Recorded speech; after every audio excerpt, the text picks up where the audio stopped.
শুরুতেই থাকছে ছাত্রলীগের বিরুদ্ধে ব্যবস্থা নিতে কমিশন হচ্ছে বলে মন্তব্য হাসনাত আব্দুল্লাহর। এবারে জানিয়ে দিব অবশেষে দেশে ফিরেছেন প্রধান উপদেষ্টা। এবারে জানিয়ে দিব অন্তর্বর্তী সরকার রাজনীতিতে হস্তক্ষেপ করবে না আশা বিএনপি নেতা গয়েশ্বরের। এদিকে বিপদসীমার উপরে তিস্তার পানি, আতঙ্কে নদীপাড়ের মানুষ। সর্বশেষ জানিয়ে দিব শেখ হাসিনাকে দেশে এনে বিচারের দাবি যুক্তরাষ্ট্র বিএনপির। শুনছিলেন হাতে পাওয়া গুরুত্বপূর্ণ আপডেট বাংলা সংবাদের শিরোনাম, এবারে বিস্তারিত। তবে তার আগে অনুরোধ রইল ভিডিওটিতে একটি লাইক দিন এবং কমেন্ট করে জানিয়ে দিন ভিডিও সম্পর্কে আপনার মূল্যবান মতামত। আরও জানিয়ে দিন ভিডিওটি কোথা থেকে দেখছেন বা কোন জেলা থেকে দেখছেন। ছাত্রলীগের বিরুদ্ধে ব্যবস্থা নিতে কমিশন হচ্ছে বলে মন্তব্য হাসনাত আব্দুল্লাহর। সাধারণ শিক্ষার্থীদের উপর ছাত্রলীগের অমানবিক নির্যাতন, নিপীড়ন ও হামলার ঘটনায় গণতদন্ত কমিশন গঠন করা হবে বলে জানিয়েছেন বৈষম্য বিরোধী ছাত্র আন্দোলনের অন্যতম সমন্বয়ক হাসনাত আব্দুল্লাহ। একই সঙ্গে গত 16 বছর ধরে ছাত্রলীগের নৈরাজ্য, হামলা, নির্যাতন, নিপীড়নে যারা যুক্ত ছিল, বিশ্ববিদ্যালয় ও হল প্রশাসনকে তাদের বিরুদ্ধে মামলা দায়ের করতে হবে বলে তিনি মনে করেন। শনিবার রাতে সামাজিক যোগাযোগ মাধ্যমে ছাত্রলীগের হামলা, নির্যাতন ও গণতদন্ত কমিশন গঠন শিরোনামে দেওয়া এক পোস্টে তিনি একথা বলেন। ফেসবুকে দেওয়া ওই পোস্টে হাসনাত আব্দুল্লাহ বলেন, গত 16 বছর ধরে আওয়ামী লীগের পোষ্য গুন্ডা বাহিনী ছাত্রলীগ দেশের শিক্ষাঙ্গনগুলোতে ত্রাসের রাজত্ব কায়েম করেছে। ছাত্রলীগ বিরোধী মতের শিক্ষার্থীদের উপর নগ্ন হামলা, নির্যাতন ও নিপীড়ন চালিয়েছে। এমনকি ছাত্রদল, ছাত্র শিবির কিংবা অন্য কোনো রাজনৈতিক দলের সঙ্গে সম্পৃক্ততার অভিযোগ এনে অনেক সময় শিক্ষার্থীদের উপরও অমানসিক নির্যাতন করেছে তারা। তিনি বলেন, জুলাই বিপ্লবের পুরোটা সময় দেশের শিক্ষা প্রতিষ্ঠানগুলোতে ছাত্রলীগ ধারাবাহিকভাবে হামলা চালিয়েছে এবং আন্দোলনকারীদের বিভিন্নভাবে বাধা দিয়েছে। হাসনাত বলেন, 15 জুলাই ঢাকা বিশ্ববিদ্যালয় ক্যাম্পাসকে রক্তাক্ত করেছে ছাত্রলীগ। নারী শিক্ষার্থীরাও ছাত্রলীগের নৃশংসতা থেকে এই দিন রেহাই পায়নি। ঢাকা মেডিকেলকে মনে হচ্ছিল কোনো যুদ্ধের আহত ক্যাম্প। এই নরপশুরা সেদিন ঢাকা মেডিকেলের ভেতর চিকিৎসাধীন অবস্থায়ও হামলার নির্মম নজির স্থাপন করেছিল। তিনি আরও বলেন, জুলাই বিপ্লবে ক্যাম্পাসগুলোতে হামলাকারীরা ছাত্রলীগের নেতাকর্মীদের বিরুদ্ধে মামলা দায়ের করার জন্য বিশ্ববিদ্যালয় প্রশাসন, হল প্রশাসন এবং শিক্ষার্থীদের নিয়ে আগামীকাল গণতদন্ত কমিটি গঠন করা হবে। জুলাই বিপ্লবের আগেও গত 16 বছর ধরে ছাত্রলীগের যারা নানা সময়ে নৈরাজ্য, হামলা, নির্যাতন, নিপীড়নে যুক্ত ছিল, বিশ্ববিদ্যালয় ও হল প্রশাসনকে তাদের বিরুদ্ধেও মামলা দায়ের করতে হবে। গণতদন্ত কমিটি গঠন করা হলে প্রশাসন ও বিশ্ববিদ্যালয় প্রশাসন উদ্যোগ নিয়ে ছাত্রলীগের হামলাকারী ও নির্যাতনকারীদের বিরুদ্ধে মামলা দায়ের করবে। এটাই জুলাই অভ্যুত্থান পরবর্তী বিশ্ববিদ্যালয় ক্যাম্পাসগুলোতে শিক্ষার্থীদের অন্যতম প্রধান দাবি। এই দাবিতে কাল ক্ষেপণের সুযোগ নেই।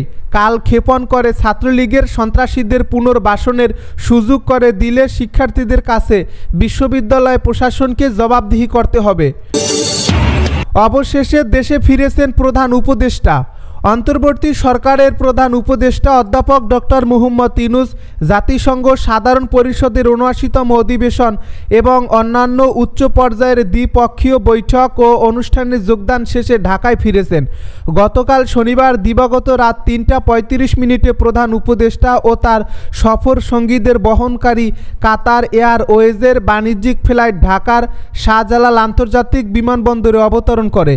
এর আগে প্রধান উপদেষ্টার প্রেস সচিব শফিকুল আলম জানিয়েছেন, প্রধান উপদেষ্টা ও তার সফর সঙ্গীদের বহনকারী কাতার এয়ারওয়েজের একটি বাণিজ্যিক ফ্লাইট গত শুক্রবার স্থানীয় সময় রাত ৯টা ৩০ ঢাকার উদ্দেশ্যে নিউ ইয়র্কের জন এফ কেনেডি আন্তর্জাতিক বিমানবন্দর ত্যাগ করে। বাংলাদেশের কোনো সরকার প্রধানের জাতিসংঘ সাধারণ পরিষদের অধিবেশনে যোগদানের সবচেয়ে সফলতম সফর ছিল এবার বলেও মন্তব্য করেন শফিকুল আলম।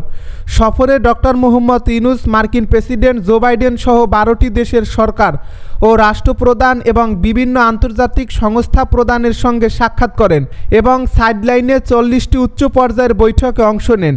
সফরের সময় প্রধান উপদেষ্টার ব্যাপক কর্মতৎপরতা বাংলাদেশের সঙ্গে আন্তর্জাতিক বিশ্বের অর্থনৈতিক ও কূটনৈতিক সম্পর্ক এবং অংশীদারিত্ব এগিয়ে নেওয়ার ক্ষেত্রে বিরাট অবদান রাখবে বলে আশা করা হচ্ছে। অন্তর্বর্তী সরকার রাজনীতিতে হস্তক্ষেপ করবে না আশা গয়েশ্বরের। বিএনপির স্থায়ী কমিটির সদস্য গয়েশ্বর চন্দ্র রায় বলেছেন, দেশে এখনও নির্বাচন হয়নি, জনগণের ভোটাধিকার প্রতিষ্ঠা করতে পারি নাই। নির্বাচনের মধ্য দিয়ে জনগণের অধিকারগুলো প্রতিষ্ঠা হবে, সেখানে দলমত ধর্মবর্ণ নির্বিশেষে সবাইকে বিএনপির পক্ষ থেকে আহ্বান করব একটি সুষ্ঠু ও অবাধ নির্বাচনের জন্য যেন স্ব ক্ষেত্রে অবদান রাখি। রোববার বিএনপির প্রতিষ্ঠাতা জিয়াউর রহমানের মাজারে শ্রদ্ধা নিবেদন শেষে এসব কথা বলেন তিনি। গয়েশ্বর বাবু বলেন, বর্তমান অন্তর্বর্তী সরকার কোনো রাজনৈতিক দলের সরকার নয়, এটা আন্দোলনের ফসল। যারা সরকারে আছেন প্রধান উপদেষ্টা ডক্টর ইউনূস সহ সবাই অরাজনৈতিক। আমরা বিশ্বাস করি তারা রাজনৈতিক ব্যাপারে হস্তক্ষেপ না করে গণতন্ত্রের চলার পথকে সুগম করবেন। যত দ্রুত সম্ভব গণতন্ত্রের সূচনার জন্য একটি নির্বাচন দেবেন। সেই নির্বাচনে সব মানুষের অংশগ্রহণের মধ্য দিয়ে বাংলাদেশে গণতন্ত্রের নতুন পথ চলা শুরু হবে। সাংবাদিকদের এক প্রশ্নের জবাবে গয়েশ্বর বলেন, আমি বিশ্বাস করি বর্তমান অন্তর্বর্তী সরকার উপলব্ধি করতে পারবে যে রাজনৈতিক প্রতিহিংসা চরিতার্থ করার জন্য বেগম খালেদা জিয়া ও তারেক রহমানের প্রতি অবিচার করা হয়েছে। দীর্ঘদিন প্রবাসে থেকে তারেক রহমান দিনরাত পরিশ্রম করে জাতিকে সংগঠিত করতে সক্ষম হয়েছেন। তিনি আজ বিএনপির সীমানা পেরিয়ে জাতির নেতা হতে সক্ষম হয়েছেন। সুতরাং এই জাতির নেতার বিরুদ্ধে অন্যায়ভাবে যেসব মামলা ও সাজা দেওয়া হয়েছে সেসব মামলা প্রত্যাহার করবে সরকার। সেটা না করা হলে তা জাতির জন্য অত্যন্ত দুঃখজনক। বিএনপির সাবেক এই মন্ত্রী বলেন, আশা করি সবার আন্দোলন সংগ্রামকে আমলে নিয়ে এই সরকার আমাদের এসব মামলার হাজিরা থেকে রেহাই দেবে। আর যদি এসব মামলায় এখন আমাদেরকে হাজিরা দিতে হয় তবে তা দুঃখজনক। হিন্দুদের দুর্গাপূজাকে কেন্দ্র করে চলমান বিভিন্ন ঘটনার প্রসঙ্গে গয়েশ্বর বলেন, এখানে কিছু ঘটনাও আছে, আবার কিছু গুজবও আছে। 5 অগাস্টের পরাজিত শক্তিরা বসে নাই, তারা একটা নাশকতা করার চেষ্টা করবে। তবে বিএনপির পক্ষ থেকে বিএনপির ভারপ্রাপ্ত চেয়ারম্যানের নির্দেশনা অনুযায়ী আমরা বিভিন্ন এলাকায় পাহারা দেব। সেখানে বিএনপির কেউ ব্যর্থ হলে তার বিরুদ্ধে যথাযথ ব্যবস্থা নেওয়া হবে।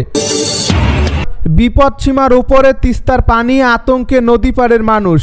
কয়েকদিনে টানা ভারী বৃষ্টি ও পাহাড়ি ঢলে তিস্তা নদীর পানি প্রবাহ বেড়ে বিপদসীমার 2 সেন্টিমিটার উপর দিয়ে প্রবাহিত হচ্ছে। লালমনিরহাট জেলার অনেক নিম্নাঞ্চলের বসতবাড়িতে পানি উঠেছে। বসতবাড়ির পাশাপাশি বন্যা আশ্রয় কেন্দ্র ও কয়েকটি শিক্ষা প্রতিষ্ঠানে পানি ঢুকে পড়েছে। এদিকে পানির চাপ বেড়ে যাওয়ায় বন্যা নিয়ন্ত্রণ বাঁধগুলো ঝুঁকিতে পড়েছে। বন্যা ও ভাঙন আতঙ্কে দিন পার করছে নদী পাড়ের হাজারো মানুষ। জেলার 5টি উপজেলায় পানিবন্দী হয়ে পড়েছে প্রায় 20,000 পরিবার।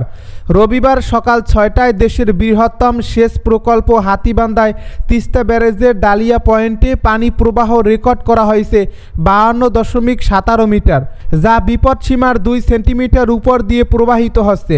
এর আগে গত শনিবার দুপুর থেকে বিপদসীমার কাছাকাছি প্রবাহিত হয়, যার ফলে নদীর তীরবর্তী অঞ্চল বন্যায় প্লাবিত হয়েছে। আতঙ্কিত হয়ে পড়েছেন তিস্তা পাড়ের মানুষ।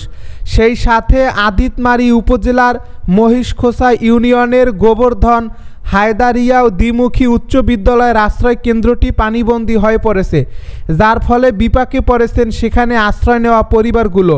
পানিবন্দী হয়ে পড়েছে 5টি শিক্ষা প্রতিষ্ঠান। এসব প্রতিষ্ঠানের শিক্ষা কার্যক্রম বন্ধ হয়ে গেছে। রবিবার সকালে উপজেলার মহিষখোসা ইউনিয়নের বন্যা কবলিত এলাকা ঘুরে দেখা গেছে আরাজি, সালাপাক সহ কয়েকটি গ্রাম পানিতে নিমজ্জিত। আবার অনেকেই গবাদি পশু ও পরিবারের লোকজন অন্যত্র আশ্রয় নিয়েছেন।